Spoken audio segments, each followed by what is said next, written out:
Hi, welcome to another episode of Look Ma No Hands. My name is Linda, and this is a little program that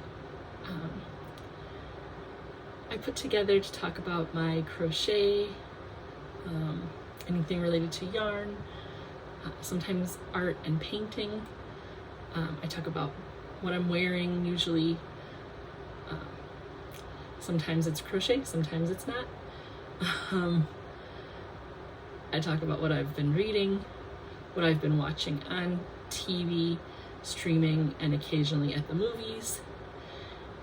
Every once in a while I do a segment that I call Fancy Footwork, and if there's exciting or interesting things happening in my life, then I throw that in too. So this week what I'm wearing happens to be crochet, even though it's very warm today, and this is a 4-weight acrylic yarn, so it's a sweater basically. I'm gonna try and power through and wear it because it's a new make that I just finished and I really like it, so I'm wearing it basically just to model it for the program.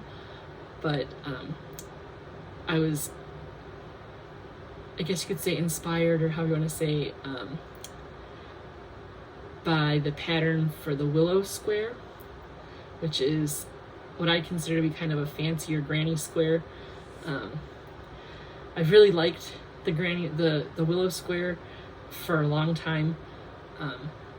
Finally decided to take the plunge and give it a go. I used the tutorial as laid out by Bella Coco, and I just really like how she explains things, even though she always uses UK terms when she's talking about the different stitches. She's very clear about the fact that she uses the UK terms, so I just have to remember that when she says treble crochet in the US terms, that means double crochet, so forth and so on. The pattern is really, for lack of a better word, simple. It uses all of the very common stitches, like, double crochet and single crochet, slip stitch, making a series of chains and things like that. So there's nothing complicated in terms of the stitches that you use, but what makes it so pretty, in my opinion, is just the configuration of those simple stitches makes it look very floral, and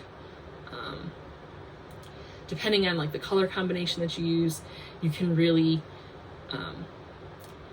get like a very artistic looking piece. So I started out with the basic Willow Square, and then because I wanted to turn those squares into some kind of a garment, my initial plan, even though I had something in mind, didn't really come to fruition. I kind of scrapped my first thought on what I wanted to do and just went straight to my favorite go-to, which is a 4-square granny style poncho. Basically I just make 4 squares the exact same, and then stitch them together in a configuration that turns it into a poncho. So that's what I did with this. The end of the granny square, the Willow style square, is not quite big enough for a poncho for myself, so I had to figure out how to add more circumference around the square, more perimeter, I guess, around the square, to make the squares big enough to turn into a poncho for myself. So after I did the final round of the Willow Square, I went around with a border of double crochet and chain stitches to make kind of like a frame, I guess you could say, around it. And when I finished that, I decided that it still wasn't quite big enough, so I went around with a couple of rounds of single crochet, and then one more round of the double crochet chain stitch around the whole thing, at which point I felt like if I continued making the squares any bigger, it would be too big once I put them together for the poncho, that the neckline wouldn't fit well. And I didn't want like a giant oversized blanket style poncho, so I called it quits on making the squares any bigger, joined them together, and I was right in assuming that if I kept going making them any bigger, the neckline would be way too big. So it was slightly bigger than what I felt comfortable with. So what I did then was reduce my hook size down by 2 sizes and did a few rounds of single crochet around the neck opening, which then kind of cinched the neck in enough that it was kind of sort of working. And then when I finished that, I didn't want to keep going with single crochet because I didn't want to have like a real dense collar. So I did the same double crochet chain stitch pattern that I had started out with on the main body of the poncho, and did that around the collar with the contrast of the green color. And at that point I was like, okay, now I'm satisfied. It fits nicely, it goes over my head, it doesn't slouch too far down off of my very narrow shoulders. I tried it on and I felt like it was a touch too short. So in efforts to kind of give a little bit more length at the bottom and kind of give a finished edge after joining the squares, there's always like that spot where the corners come together that I feel looks unfinished if you don't at least go around with like a single crochet or something. So I did a round of single crochet around the whole thing, and then continued on with my pattern of the double crochet chain stitches around the whole distance around the bottom of the poncho, keeping the pointy parts where they stayed pointy and just kind of evening off the bottom edge. Now, I'm going to admit, when I was putting the squares together, I was not paying a lot of attention to the number of stitches or like the stitch count around the edge, and I made a slight error that was adding too many stitches at the corners when I was doing my single crochet rounds. I should have only added, or should have only put a single crochet in each of the corner stitches where I do a single crochet and chain 2 and then one more single crochet to anchor down the chain 2. But I was putting 2 single crochet stitches before the chain 2 and 2 after, so it made the square a little bit oblong, which I guess isn't horrible, but I'm very much a perfectionist, so that little, what I will refer to as an error, kind of irritates me. So I'm going to call this the prototype, and at some point I'll probably go back and do another one, but maybe in a yarn that I've been kind of holding back a little bit because it's what I call my fancy yarn. I might take a dive into my fancy yarn and make 4 more squares with my fancy yarn and make myself another poncho, correcting my little error. And yeah, just like I said, I really like the Willow Square. I think it just has a very like artsy kind of flair. It's very intricate but not complicated. So if you've seen the Willow Square before and you think, oh my gosh, that looks like it would be so hard to do, it really isn't, as long as you kind of take it round by round. It's only 9 rounds for the square to be completed. You start out with a circle, and then as you go around with each subsequent round, the shape kind of takes form with how you make your chain stitches and the number of stitches you put into the chains. Like, I just really enjoyed the process of watching the square kind of take shape and understanding each of the rounds and how they work to go from that circular shape into the square shape that you have when you're finished. And like I said, just the floral kind of motif of it and things like that just really appeals to me. I might try to find an even bigger hook to use with a worsted weight yarn, just to give the fabric a little bit more drape and maybe even kind of make the square a little bit bigger. I feel like I used a size J hook, which is a pretty big hook, but with the worsted weight yarn and it's acrylic yarn, it just feels kind of stiff. And with how lacy it looks, I feel like it should feel drapier. So what I know of crochet and knitting and things like that, if you use larger hooks, larger needles, you get a more drapey effect with the final fabric. So I'm going to go with that thought and maybe bump it up 1 or 2 sizes on the hook, still using the same weight of yarn. Or I might use the J hook and move down to a lighter weight yarn. I'm not sure. All I know is I want it to be drapier. Like, I don't want it to be stiff like a blanket. I want it to kind of have some flow and more movement. So that's my plan anyway, and that's what I worked on all week. Now, on to what I'm stitching. I'm still stitching more Willow Squares because I started out, again, I'm using up the yarn I have in my collection, in my stash, whatever you want to call it. The yarn that I used for my poncho started out, kind of the inspiration was a particular skein of yarn that I had that I received when my neighbor decided she didn't want to use her yarn anymore. She asked me if I'd be interested. Of course, yarn is like life, basically.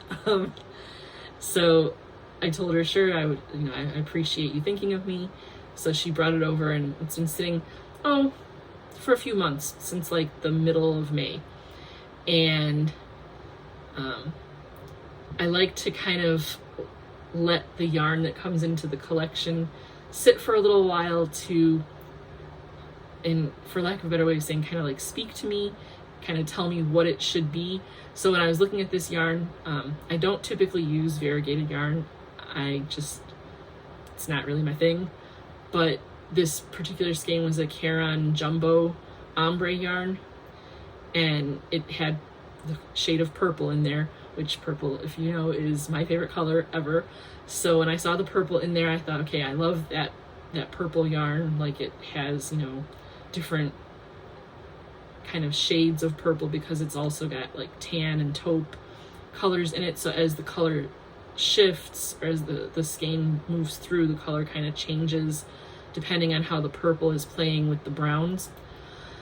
So I started doing squares with that, and each square was coming out different, which is why I don't like yarn that's more than one color in the skein, because each square came out. Maybe if I was working it in rows, it wouldn't have bothered me as much, but doing it in the round and making it with a particular pattern in mind, when the color changed before the end of the round, it literally makes me itch. Like, I can't even look at it without being bothered by the mid-round color change. So I knew I wanted to make at least 4 squares. There was more than enough yarn to make 4 squares, but when I got to the 4th square, I did not have any 2 squares that matched. And as I said, I'm very much perfectionist. I'm very much like, things have to look a certain way for me to be happy.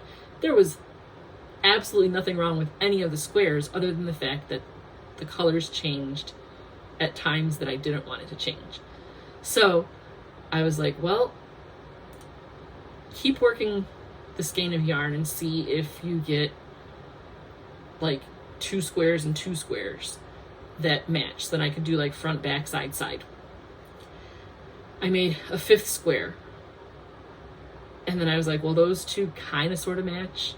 So I put two of them aside, and then had 3 that I was like, none of these 3 go together. So I made a 6th square, and still wasn't getting, like, now I have 4 squares that don't match one another and don't match the first 2 that I made. So I made a 7th square. Finally, I was like, okay, now I have 2 and 2. With the 7th square, though, I had to kind of cheat a little bit because what happened was I could see that I was almost kind of sort of getting to a point where the yarn was going to change colors, and I didn't want it to change colors. So I did a little bit of color controlling so that I could have a square that matched one of the others that I had made. So at that point then I had 2 and 2, and I'm like, that's enough to make a poncho. But having made 7 squares, now I have 3 squares without a purpose.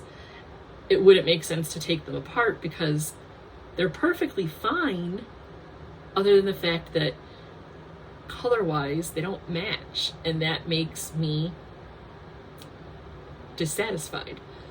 So there was still yarn left over, so I'm like, well, this yarn isn't going to be good for any other project. Keep making squares. So that's what I'm doing right now. I'm making more willow squares. I'm not adding the extra border around them. I'm just going to make the willow squares as the pattern is written out, see what I come up with, see what the squares kind of tell me to make. Initially I thought, well, I have the 3 extra ones, I would make a little tote bag. Talked with my mom, and she said that, like, you don't really carry bags like that. And she was like, I don't really want a bag like that. So you would have a bag with no use for it. So it doesn't really make any sense to go through all that work and then have a product that nobody really wants to use, which makes sense. And I said, well, I could take them and put them together and make like a big long wrap, scarf, shawl, whatever you want to call it, out of the squares, however many I can make with the yarn that I have left from the initial project. So I'm leaning towards making them into a scarf, shawl, wrap thing. But as I was looking at the squares, and if you notice behind me on the chair here, I have a small blanket, like a little lap throw, that covers the back of my desk chair. I thought, well, maybe I could make a larger throw that wouldn't cover just the back of it, but it would cover over the back of the chair and then also cover the seat. Not that it needs to cover the seat. The chair is brand new. It's perfectly fine. It's a cloth chair, very nice, plush, comfortable fabric. But I've also been thinking about, like, just kind of extending the longevity of the chair if it's covered in the event that I spill something, which lately, for some reason, I've been clumsy, I guess you could say. And I have been spilling things, much to my chagrin, like, not thrilled with the fact that, for whatever reason, I've been, I don't know, I think my brain is just, like, firing on all cylinders, and I'm moving faster than my body is capable of moving. But whatever, for whatever reason, I've been spilling things. So I don't want to spill on my nice new chair that I've only had for like 2 months. So I figured maybe make a little blanket cover thing for the chair. So that's what I'm kind of leaning towards, not doing a shawl or a scarf or a wrap, but making a cover with the squares for my chair. And it's not really anything, it's not going to be like secured onto the chair, it just drapes over it. Like the blanket that I have now just kind of is big enough just to cover the back of the chair. I'm going to turn around. It covers all the way around to the whole thing. As you can see, it doesn't secure on, it just drapes over from the front to the back and hangs down over the back of the chair. It's a really cute little blanket that I had worked on at one point when Juan, the yarn addict, was doing his crochet along, where he laid out, like, you can do whatever pattern you want, whatever project you want, using just these colors. So it was a great, like, scrap buster project. Kind of made me feel like part of the community. And then when I had the blanket finished, I was like, I guess I can put it into my stock for when I do craft fairs. But because it was using purple and the blue colors were really kind of pretty together with the purple, I was like, well, I actually kind of like the blanket. It's not big enough to be like a blanket to cover myself. It would be perfect for like a toddler or a young child. But then when I saw how nicely it stayed on the back of the chair, I'm like, it's perfect for that. That's what I'm going to use it for. So, yeah. But anyways, back to my current project of doing the Willow Squares into a blanket for myself, or chair cover, or whatever you want to call it, a throw. I think ultimately that's probably what the squares are going to become. It'll just depend on how many more I can get out of the skeins of yarn that I have left. As of right now, I have 6 squares finished. The blanket chair cover thing will probably take anywhere from like 18 to 21 squares, and it's not really going to be like sufficient to cover my body, because the dimensions that I'm going to end up making it are really going to be with the intention of covering the chair. I guess it could be used as a wrap if somebody were sitting here with me and spending time together and they felt a chill or whatever. In the wintertime, this space becomes very cold because the heater just does not, the furnace does not pump enough force up to the top floor to keep this room warm. Also, it's very poorly insulated. It's an old house, so it is what it is. In the wintertime, like deep winter, this room hovers around like 65-ish degrees, if even that. I like it that way. I can't hardly wait for December and January when this room finally cools down and I can be comfortable. But anybody else would feel that it's much too cold. So it's good to have lots and lots of blankets around, so when I have visitors come around, they can be comfortable like I am. So yeah, that's what I've been working on. What I've been reading this week, 2 very different but very fun books. The first one that I finished this week was called The Cul-de-Sac War, and that is by Melissa Ferguson. It's a romance novel, and it was just so much fun. It very much reads like a Hallmark movie, which is kind of funny because a couple of times throughout the book, the main character says, "I swear my life is like a Hallmark movie."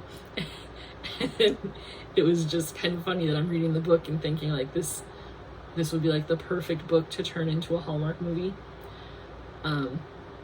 The romance end of things is a little bit light, which was so refreshing. Like, I like romance novels. I like that whole like dynamic of the kind of push and pull of, you know, that the 2 main characters are going to end up together. It was very obvious, like, yeah, just whatever. But it was strictly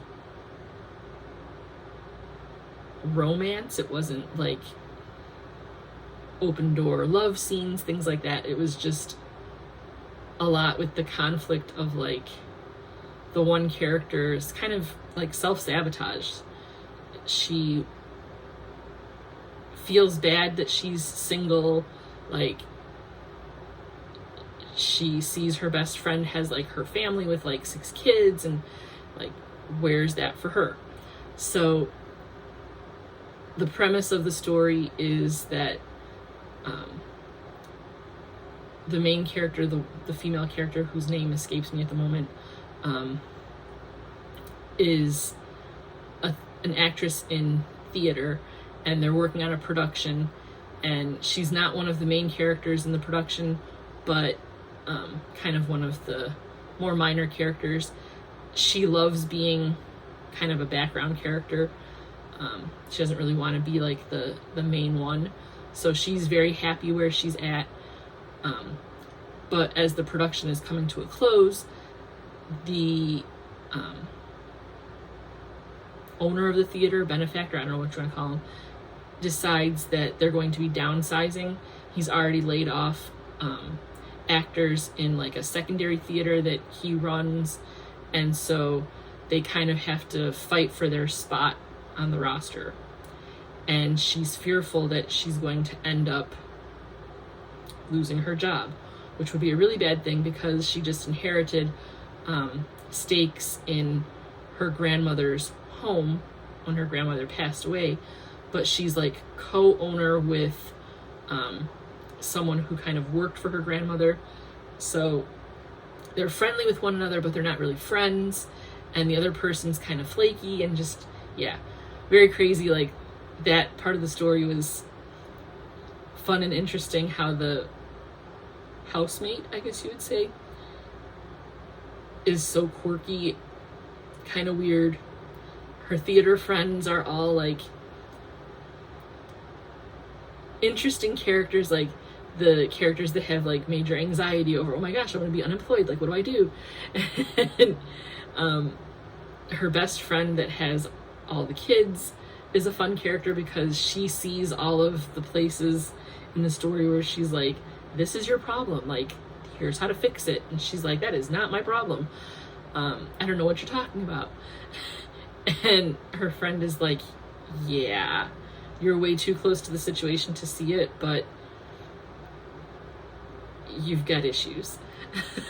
So she's kind of sort of dating one guy, but then where the cul-de-sac war comes in is there's a man that bought the house kind of opposite her on the cul-de-sac, and he's doing all kinds of renovations on the house because the house is kind of in disrepair, and in doing all of his renovations he's kind of mucking up the works for her and her housemate.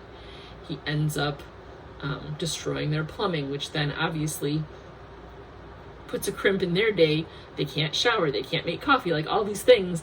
And when she first meets him, she doesn't know who he is. She meets him kind of in the alley behind the theater. She's kind of enamored by him, but then realizes, oh, he has a girlfriend. So then she's like, never mind. And then she finds out that he's her new neighbor, and she's like, oh, I really don't like you. She's dating someone, and this is where her friend is like, so you're dating this guy, but you only ever talk about your neighbor guy. So what's the deal here? And she's like, I do not like him. And her friend is like, but I think you do. And then things in her personal life kind of take a turn for the worse, with like her family and things like that. There's kind of a sad part of the story in there that brings a lot of drama into the situation, but also brings in the cul-de-sac warring neighbor to kind of be her support system. And the person who she's kind of at war with ends up being the person that she really needs. So that's where I feel like it very much reads like a Hallmark movie, because you have these two characters that are at odds with one another, and as the story is unfolding, little pieces here and there just make you giggle. And well, they made me giggle.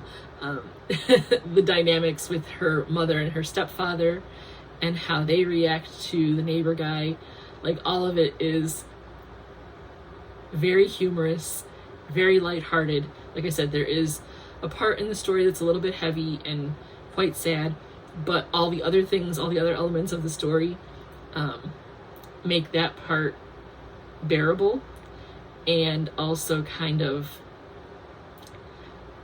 make you realize that like things are going to be okay, like things will work out. At least as I was reading, I felt that way. Like, this author didn't seem like she was going to pull the rug out from under me and like destroy me. And I was right in that assumption. But the ending came about pretty much the way I had predicted as I was reading through the whole thing. Definitely recommend this book. It is so much fun. It's called The Cul-de-Sac War by Melissa Ferguson. If you have not read it before, you will, and you like romance, this book will totally be your jam. Like, it was just an easy read, a light read. I think I spent like 2 days listening to it on the audio. Just a lot of fun. It was very refreshing. Like I said, there were so many parts that I was laughing about. Just, it was great. And then the other book that I read, again, was kind of in the realm of a romance novel. It's called Angelika Frankenstein Makes Her Match. It's by Sally Thorne. And when I read the description of this book, I thought, it kind of made me think of, what's the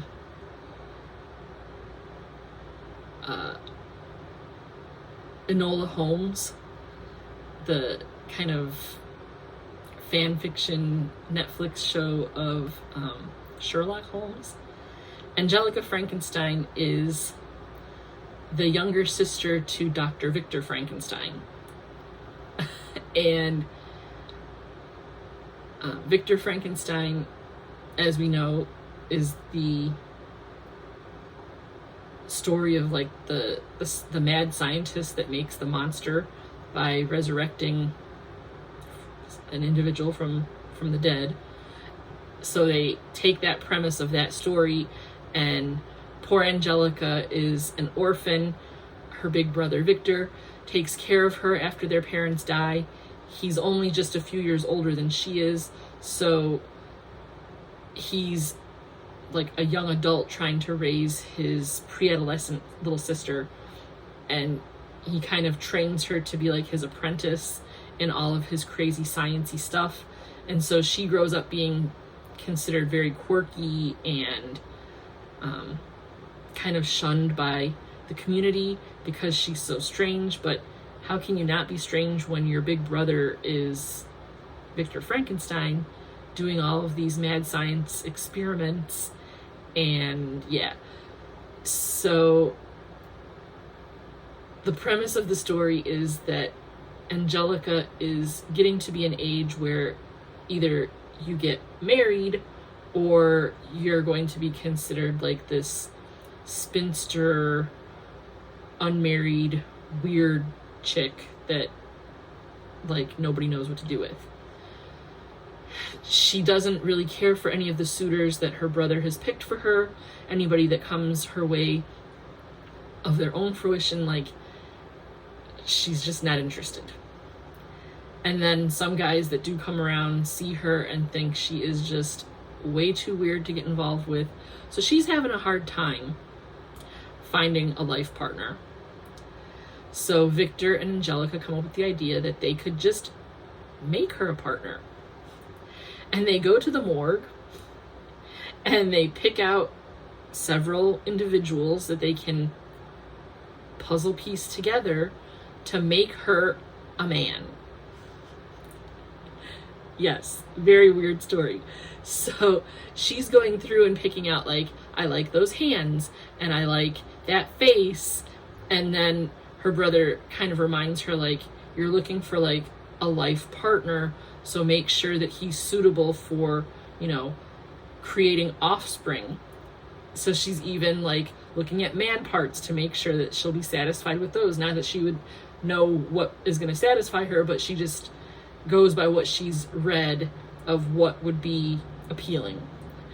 Very weird, very crazy, hysterical though.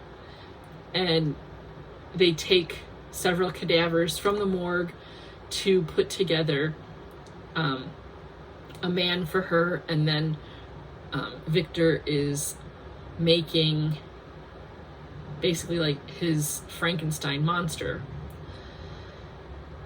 Now, obviously he's not intending it to be monstrous, but when you start piecemealing body parts together, you're going to get like some weird, crazy stuff.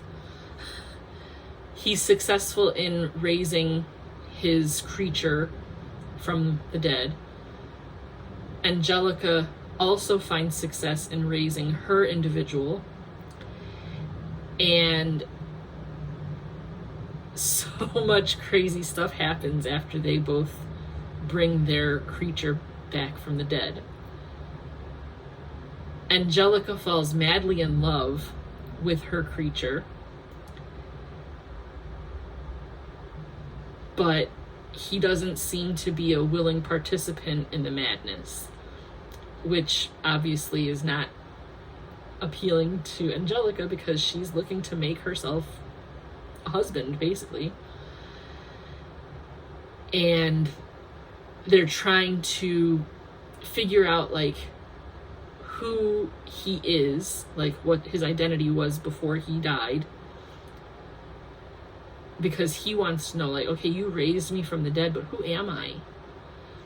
And she starts to really feel for him in terms of understanding that he can't move forward in his new life without understanding who he was in his previous life. And as they go through town trying to figure out who he is, they do discover his identity, and she kind of struggles with who he is, because who he is doesn't really jive with what she wants to do and where she wants to go with him. And he's grappling with who he was in the past, and it's very difficult for them. I really enjoyed the book. There were many parts in there that were so funny. There were a lot of things in there that make me want to go back and read the original, like the real Frankenstein, because I know like the literary history of Frankenstein and like all that kind of stuff.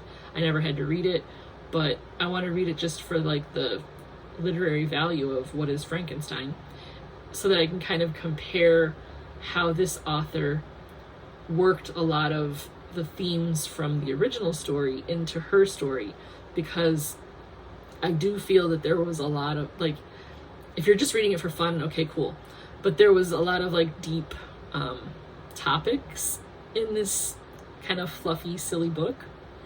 So being that like I was a big English person through college and even in high school and stuff, like I love my literature classes, took so many of them, minored in English in college, so literature is kind of my jam. Why I never read Frankenstein, I don't know, but I guess the time has come that I must read it. Yeah, I really liked the story. It was fun, funny, kind of thought-provoking. The only one criticism I have for it is it got to a point where I felt like, are we there yet? Like, I wanted to know how it's going to end, because about 80% of the way into the book, things start becoming quite ambiguous and start kind of dragging. And so I was pushing through the story because I wanted to get to the end to know like what is the ending, but I also felt like at that point we could have wrapped it up. So that's my one criticism of it. Again, it was fun, it was funny, it was thought-provoking. It was a great spin on the idea of Dr. Frankenstein. So yeah, if you're looking for like a really quirky, weird, almost kind of like gothic, maybe even like a book for the season kind of thing, you know, the spooky season, this would be a good one. If you read it, let me know what your thoughts are on it. Like I said, I really enjoyed it, but it is definitely a little bit out there, so be prepared. And that's pretty much all I've been reading this week, so I guess we'll move on to what we've been watching. And when I say we, Tim and I watched together this week on General Hospital. We've been watching that with the memorial and the tribute that they're doing for the character of Monica, which I'm glad they're finally getting around to doing it. And the one thing I have to say is the performances by everyone surrounding the circumstances have been top notch. The writing and like the character development of some of the OG characters, like Jason, who I always feel the character came off so one-dimensional, like forever. They're bringing some depth into his character, and Steve Burton has been nailing his performance. Oh my gosh. Like, yeah, it's just been really good. Like, I've always been a fan of him just because, you know, he's Steve Burton. But, as I was saying, like, the character's so one-dimensional, and it's always like, you know, he's like this stoic, almost robotic kind of guy, you know, never shows emotion. So with this storyline and Monica's passing and Jason like realizing like time is not promised, and I wasted so much of it, and things, like, I can't go back and change it, fix it. I can only move forward, and gosh, I'm so upset that I did the things I did, and there's nothing I can do about it now. Yeah, he's delivered big time. And then the storyline with Gio and all of that stuff, I feel the young actor that portrays that character is doing a great job, you know, coming into the Quartermain family and being part of like this legacy that is on General Hospital, and having to be like this new character, and like, you know, very dramatic storyline there. That actor is doing a pretty good job. I liked him from the word go when he was first introduced into the cast, but the way they're kind of developing his storyline and kind of letting him cope with all the drama and trauma of his origin story, he's just doing an awesome job. So there's that. The one thing that Tim and I were like, no, is the fact that they've paired Gio and Emma. If it had been the old Emma character, not necessarily an actress, but I'm not thrilled with how they've developed the character of Emma in her young adult life now. I really liked the goody two-shoes Emma. So if Gio had been paired with Emma from like before this development of Little Miss Badass, then maybe I would be okay with it. But the new Emma just irks me. I'm so sad that they took sweet Emma and turned her into this like rebellious, misguided brat, for lack of a better description. I can say I like the actress. She's really good. She's definitely taking the character of Emma and making it her own.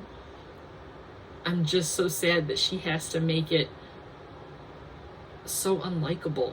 Like, she's doing a great job making the character unlikable, which speaks volumes to her acting ability, but I don't like unlikable Emma. So that's my criticism of that storyline. Like I said, Tim and I were both like, no, not Gio and Emma. But hopefully Emma can learn a little bit of something from Gio and be good for him, because he's struggling with so much.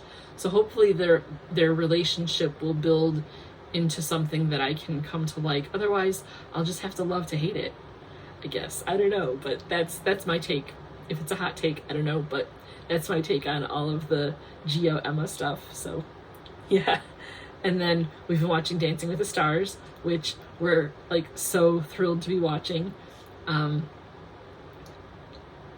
Some of the cast was a little bit questionable when they announced like who was going to be on this season, and my assumption of who does what was pretty much spot on. Like, they cast the show in such a way that you kind of know which stars are going to be like the ones to make it to the end, and which ones are there just to give them somebody to cut in the beginning. And Tim and I had our predictions pretty much spot on. So if you're watching, I'm not going to say who's doing what, where, when, why, and how, other than the fact that we're both still Team Robert. He is doing so phenomenal. Like I said, I'm not going to spoil and say like who got what scores or whatever, who got booted off, but we love Robert. Like, that's all. We're in agreement on he is the shining star of Dancing with the Stars. So hopefully he'll be able to make it to the end and be the champ. That's our prediction. That's our big wish. So yeah, there's that. And then we continue to watch Who's the Boss as like our bedtime story, and we're loving that. Some people have made comments about like the nostalgia of it, and that's kind of why I'm watching it. Tim's watching it because I said, oh, we have to watch this, and he's not opposed to it. He thinks Tony Danza is pretty cool. So yeah, I love watching like the evolution of the fashion from like the beginning to like where they are now, getting, I think we're in season 6, and seeing like how Alyssa Milano's character Samantha kind of went from like that awkward tomboy character into like your typical American teenager of the 80s. And thinking back to when I was like pre-adolescent, like, you know, 11, 12 years old, preteen age, looking at Alyssa Milano and thinking, oh my gosh, she is like the coolest person ever. Like, I wanted to be her. There were some of like the fashions that she wore in that show that like I remember thinking like, I cannot wait until I'm a teenager and I can wear that. Obviously by the time I was a teenager that wasn't the fashion, but she was just like this icon of the 80s. So yeah, it's just funny to me to look back on that and remember like watching Who's the Boss and thinking Samantha is the coolest. We've been watching on Food Network the Halloween Baking Championship, which has been so much fun. We love the like baking competition type shows. A lot of times now that's what we're watching while we eat dinner. So being the Halloween Baking Championship, seeing all those desserts, we're like, oh my gosh, that looks so good. Like, I want some of that and I want some of that. And again, seeing the talent of these bakers, and I love watching like the progression of their talent as they kind of go week by week, seeing how they grow and improve their skills and kind of learn from each other. And I really like seeing how some of the contestants are kind of helping each other. I'm the kind of person, I think this is part of like my teacher personality coming through.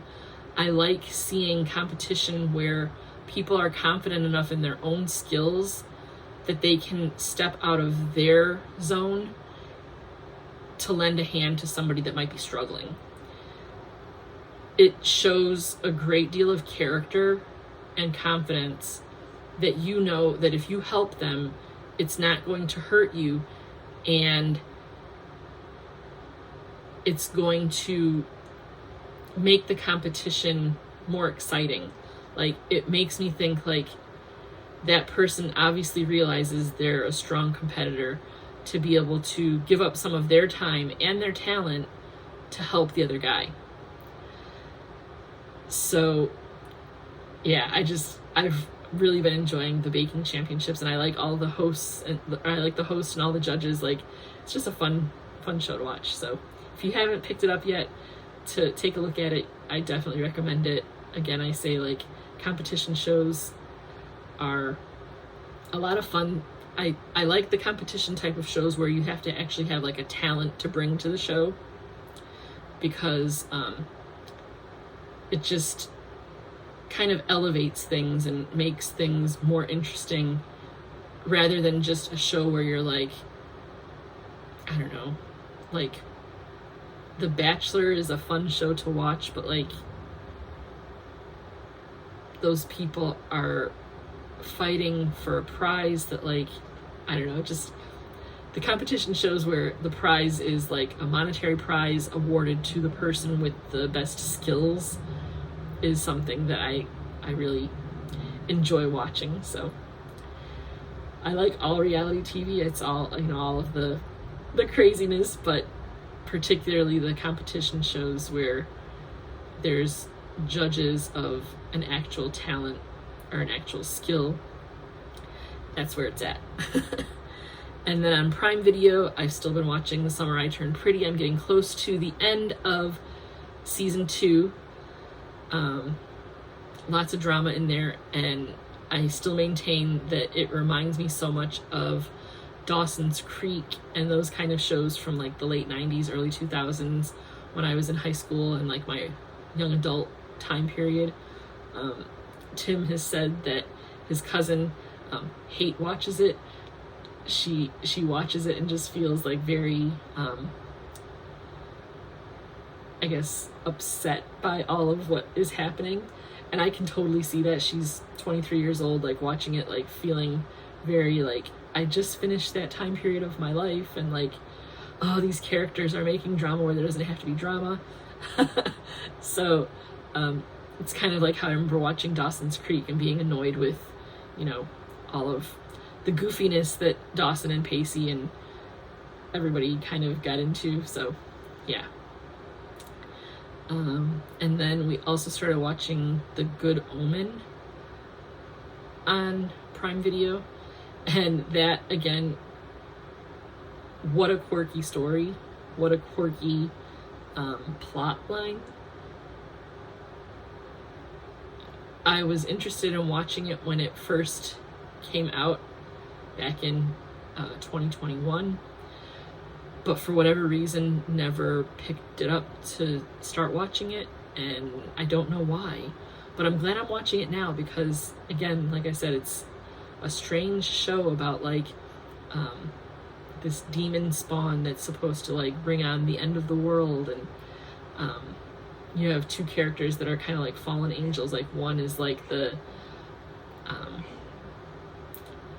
evil entity, and the other is like the good entity that are supposed to be trying to like bring the Omen over to their side.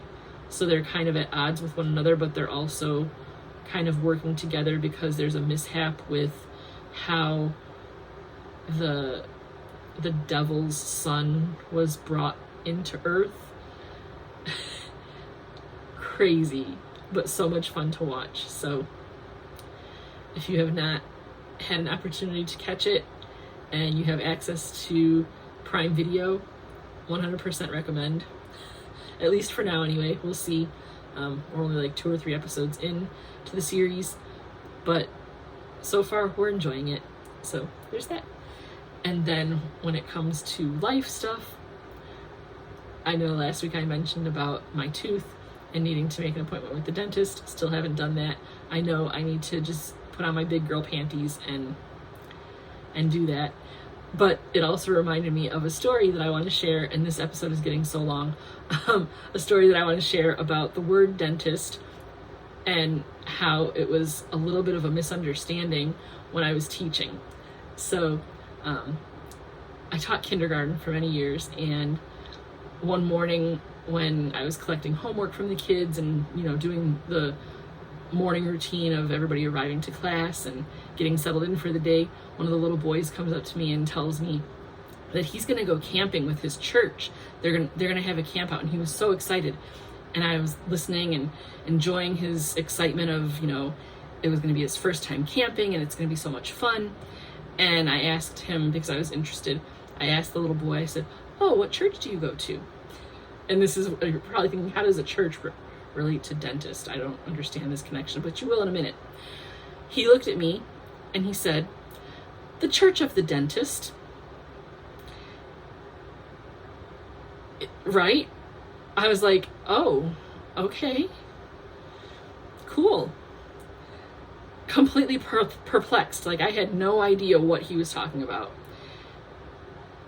And I kept trying to like think of, obviously that's not what he meant. It's what he said, but it was not what he meant. And I was racking my brain for a very long time. The school year ended, and I still did not figure out what church he was talking about. It wasn't until many years later, and I don't even know how that story like resolved in my mind, but I realized what he was trying to say was the Church of the Seventh-day Adventist. And I'm like, I can understand where a 5 or 6-year-old would hear everybody talking about the name of their church and hearing all of those syllables and coming up with that. In the moment when he was talking about it to me, I was not following. But when it finally dawned on me what he was saying, I could not stop laughing at myself because it took me so long to figure out what he was talking about. And then I felt really guilty because I was like, I should have been a little bit more worldly and a little bit smarter about all the various religions out there and all the various like denominations and things like that. that it should not have taken me multiple years to figure out what he was talking about. But I'm glad I finally figured it out. That child now is no longer a child, they're a full-grown adult.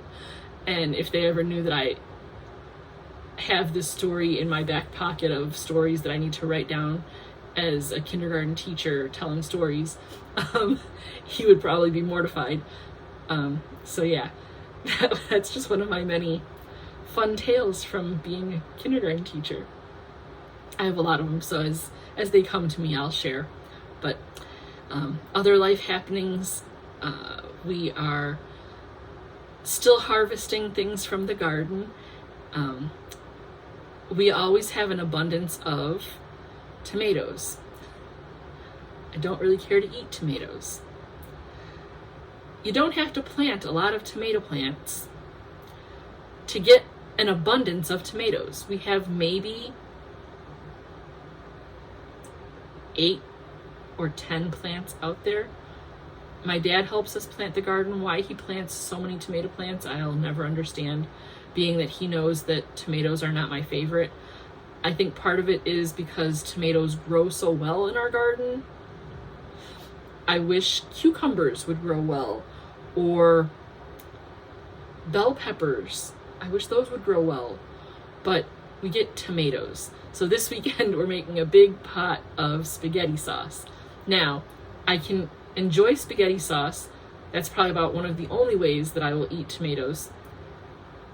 What's so funny is my dear child loves spaghetti, but does not like tomato sauce. So for his entire life, we've had to make our pasta separate from our sauce. We serve him his pasta with butter and Parmesan cheese. We serve our bowls, and then we scoop the sauce into our serving of pasta. We have all of our quirky eating habits. A lot of people would say, why do you cater to the child? Because I want the child to eat. He was always very tiny, and if that's how he wanted to eat his pasta, that was how he was going to be served his pasta. It was not anything out of the way for us to make the meat sauce separate from the pasta, so we just did it that way.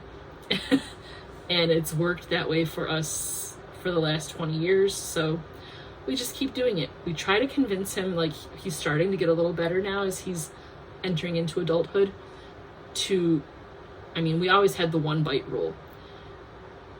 We wanted him to try new things because we knew the only way to kind of develop your culinary palate is to try things. So my rule was always just try 1 bite. You don't have to eat the whole bowl. You don't have to eat the whole plate. But take 1 bite. And my rule was, once you put the bite in your mouth, you have to swallow it. Because I didn't like seeing food being spit out. There's just like a sensory thing for me. It's just gross. So we would just give him a little taste. You have to eat that little taste. And then if you decide you don't like it, you don't have to eat anymore. Sometimes he would go, oh, I do like that. And he would have a whole serving of whatever it was. And sometimes he would look at me and say, Mom, I do not like that. And I would say, well, thank you for trying. And that now we'll give you it the way you want to eat it. That being said, we're making the pasta sauce. He doesn't want to eat pasta sauce. He doesn't want sauce on his pasta. I keep begging him, please. So we're starting to include him more in the process of making the dishes. So we have convinced him to eat pasta with sauce, but it has to be a particular sauce recipe.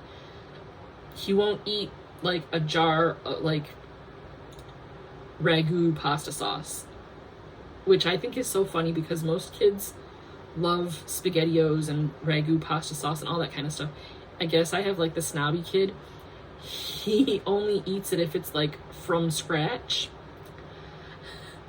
So he found a recipe for a vodka sauce. So now, as long as we make vodka sauce, he'll eat pasta with sauce. So we've asked him if we have the from scratch pasta sauce, will you eat your pasta with sauce?